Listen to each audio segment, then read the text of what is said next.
This is the original wood store, and that's a great painting by Cameron Gordon, the Stallion Box.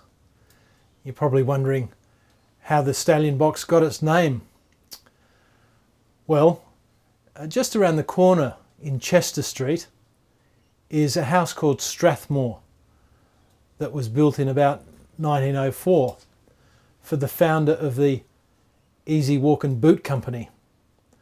And then the second owner was Black Jack, or Roaring Jack Durack. He was from the famous Durack family of the Kimberleys, that famous pioneering pastoral family. And the book Kings in Grass Castles was based on their family story of founding the Kimberley pastoral empire.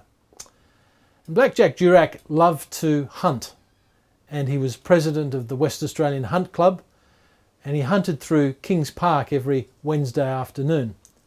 He was also a lawyer who founded the law firm Durack and Durack.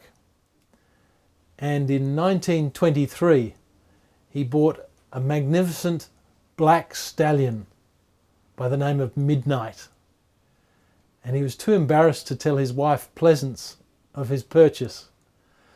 So one dark night he brought Midnight down the back alleyway, and he was guided by the lighthouse on Rottnest Island, and he brought it down to his good friend Kennedy, the ice engineer, because they knew each other and they were good friends.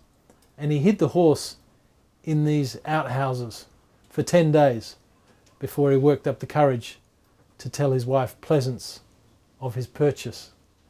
And that's how the story of the Stallion Box and the legend of Midnight and Black Jack, Roaring Jack, Black Jack Durack got his name.